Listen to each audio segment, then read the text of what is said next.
नमस्कार, आप देख रहे हैं रितम और मैं हूं आपके सामने सपना शर्मा।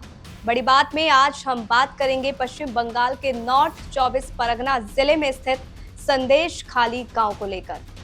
वही संदेश खाली जो बीते कई महीनों से राजनीतिक हंगामे का केंद्र बना हुआ है। जिसको लेकर हंगामा हुआ उसे यानी शाहजहां शेख को गिरफ्तार कर लिया गया है। शाहजहां शेख को पुलिस ने बीते गुरुवार सुबह गिरफ्तार किया और गिरफ्तारी कर शाहजहां को बशीरहाट कोर्ट में लाया गया, जहां कोर्ट ने उसे 10 दिन की पुलिस रिमांड में भेज दिया है। वहीं दूसरी ओर टीएमसी ने बड़ी कार्रवाई करते हुए शाहजहां शेख को 6 साल के लिए निलंबित कर दिया है। बता दें कि शाहजहां गिरफ्तार होने से पहले 55 दिनों से फरार चल रहा था। आज इस वीडियो के जरिए हम आपको संदेश खाली में अब तक क्या कुछ हुआ और विवाद की शुरुआत आखिर कब और कैसे हुई, इसके बारे में बताने जा रहे हैं। चलिए पूरे मामले को विस्तार से समझते हैं। इस साल जनवरी में ईडी की टीम ने तृणमूल कांग्रेस के नेता शाहजहां शेख के घर पर छापेमारी की थी। ये कार्रवाई करोड़ों रुपए के राशन घोटाले से जुड़े मनी लॉन्ड्रिंग के मामले में हुई थी। इस दौरान शाहजहां के समर्थकों ने ईडी अधिकारियों को उनके घर में एंट्री करने से रोका था। साथ ही टीम के सदस्यों से मारपीट भी की गई थी। इसके बाद बड़ी संख्या में महिलाएं सड़क पर उतरी। उनका आरोप है कि शाहजहां और उनसे जुड़े लोगों ने जबरन अब उनकी जो जमीन है उस पर कब्जा किया। साथ ही उन सब पर यौन उत्पीड़न करने का भी आरोप लगाया गया। चलिए पॉइंट्स के जरिए समझते हैं। सबसे पहले जानेंगे कि आखिरकार शाहजहां शेख है कौन। बीजेपी का दावा है कि शाहजहां एक बांग्लादेशी व्यक्ति है जो सीपीएम के शासनकाल में साल 2000 के दशक की शुरुआत में संदेश खाली पहुंचा था।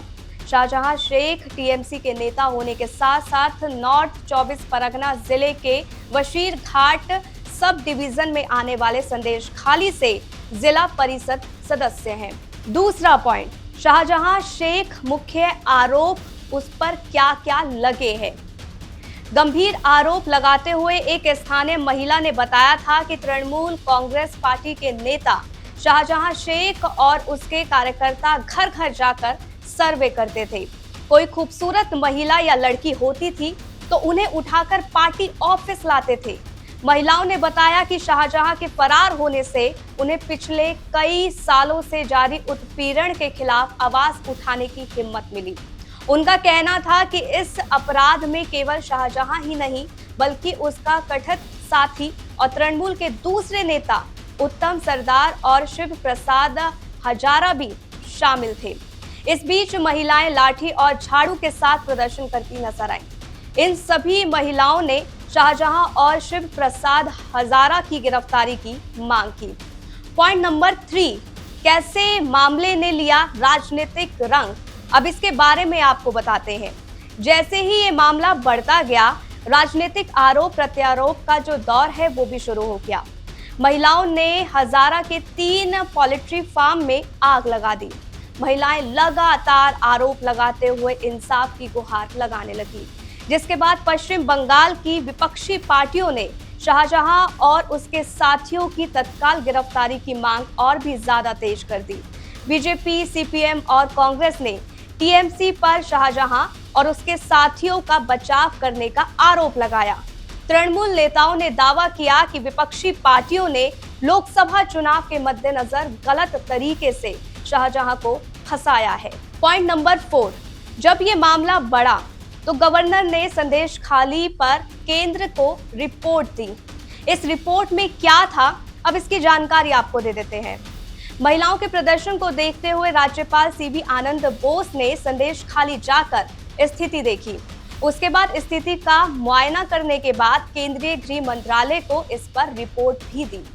इसमें आरोप लगाया गया था कि संदेश खाली में कानून व्यवस्था संभालने वाले जिम्मेदार लोग ही उपद्रवी तत्वों के साथ सांठ-गांठ करे हुए हैं। पॉइंट नंबर 5, इस पूरे मामले को लेकर पश्चिम बंगाल सरकार का क्या रुख रहा है, इसकी जानकारी आपको दे देते हैं। संदेश खाली मामले में मुख्यमंत्री ममता बनर्जी ने कहा कि जो लोग जिम्मेदार थे उन्हें सलाखों के पीछे डाल दिया गया है। उन्होंने कहा था कि स्थिति पर बारीकी से नजर रखी जा रही है। वहीं राज्य महिला आयोग की टीम ने संदेश खाली जाकर महिलाओं से बातचीत भी की थी। बता दें कि कलकत्ता हाईकोर्ट ने संदेश खाली में धारा 144 लागू करने के फैसले को रद्द कर दिया था। हाईकोर्ट के एक दूसरे जज अपूर्व सिन्हा ने महिलाओं के यौन उत्पीड़न और जमीन पर जबरन कब्जा करने के आरोपों पर सरकार से रिपोर्ट मांगी थी।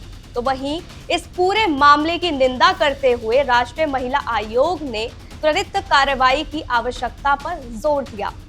एनसीडब्ल्यू ने आगे ये खुलासा किया कि उन्होंने पश्चिम बंगाल के पुलिस महानिदेशक यानी डीजीपी को एक पत्र लिखा था, जिसमें पीड़ितों को तत्काल चिकित्सा सहायता देने का आग्रह किया गया था।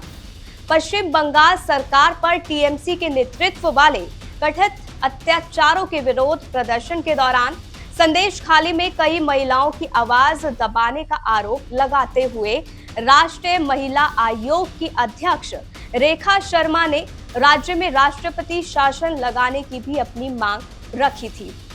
राष्ट्रीय अनुसूचित जनजाति आयोग की टीम पश्चिम बंगाल के उत्तरी 24 परगना जिले के संदेश खाली के अशांत क्षेत्र में पहुंची और निवासियों के साथ बातचीत के दौरान जबरन भूमि कब्जाने और दुर्व्यवहार की 23 से अधिक शिकायतें प्राप्त की।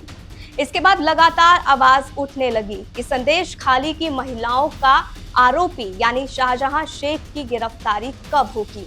खबरें ये भी आई कि कलकत्ता हाईकोर्ट ने शाहजहां की गिरफ्तारी पर रोक लगाई है, लेकिन हाईकोर्ट ने ये साफ किया कि महिलाओं के आरोपों में साफ है कि शाहजहां शेख आरोपी है, तो उसकी गिरफ्तारी जल्द होनी चाहिए।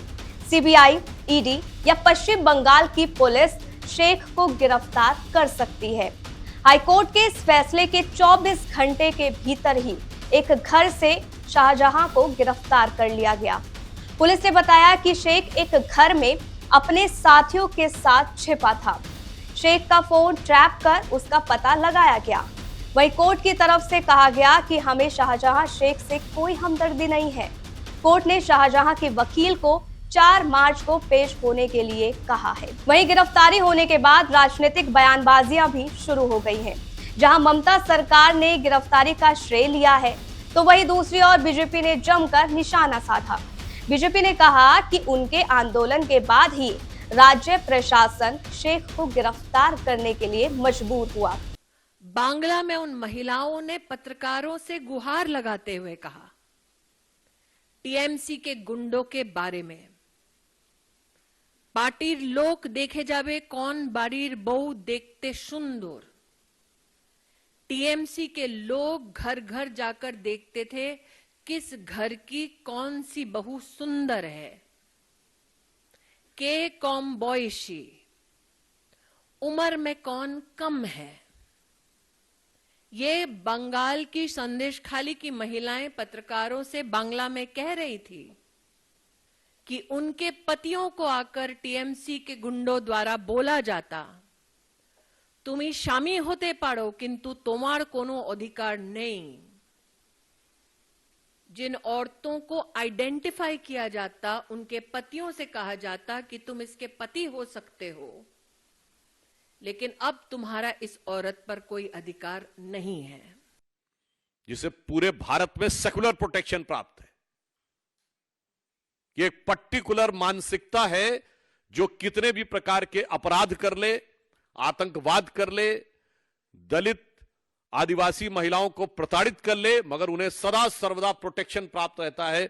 और उसे हम कह सकते हैं कि वो एक सेकुलर प्रोटेक्शन है, क्योंकि पश्चिम बंगाल की सरकार यहां पर सिर्फ हिंदू मुस्लिम का सवाल नहीं है। मुस्लिम समाज के जो कट्टरपंथी और आपराधिक तत्व हैं, वो चाहे शाहजहां शेख हो, शेख सिराजुद्दीन हो या जहांगीर, ऐसे ही तत्वों के माध्यम से अपनी सत्ता को बरकरार रखने का जो प्रयास है वो बहुत ही निंदनीय है। खैर, ये तो राजनीतिक बयानबाजियां हैं जो होती रहेंगी, लेकिन अभी भी कुछ ऐसे सवाल हैं जिसके जवाब अभी बाकी हैं। पहला सवाल, अत्याचार की शिकार हुई महिलाओं के अदम्य साहस की बदौलत संदेश खाली का सच सामने आया है। घटना से हुए पर्दाफाश ने पश्चिम बंगाल में ग्राउंड जीरो की स्थिति के संबंध में कई महत्वपूर्ण सवाल भी सामने लाकर खड़े कर दिए हैं। सवाल ये कि क्या शाहजहां शेख के खिलाफ कई आरोप होने के बावजूद राज्य पुलिस उनके खिलाफ कार्रवाई करने में विफल क्यों रही? क्या पुलिस शेख शाहजहां से डरती है या उसकी आपराधिक शक्ति से अपना फायदा उठा रही है? सवाल नंबर 2, क्या शाहजहां स्थानीय पुलिस पर भी नियंत्रण स्थापित करने में कामयाब हो गया है? और अगर इसका जवाब हाँ है, तो पश्चिम बंगाल का शीर्ष प्रशासन इस मामले में अब तक चुप और निष्क्रिय क्यों है? क्या सत्ता के उच्च स्तर पर मिलीभगत है? तीसरा सवाल, शाहजहां और उसके सहयोगियों पर AK-47 राइफल जैसे हथियार रखने का आरोप लगाया गया है। ये आरोप 2019 में भी सामने आए थे। उन्होंने ऐसे हथियार कहां से खरीदे और क्या राज्य पुलिस ने कोई जांच की? इन सभी सवालों के जवाब आपको अभी जानने होंगे और इसके लिए हो सकता है कुछ समय भी लगे। बहरहाल, आपकी इस मामले पर क्या राय है, हमें कमेंट करके बताएं। वीडियो पसंद आई हो तो उसको लाइक करें, शेयर करें। नमस्कार।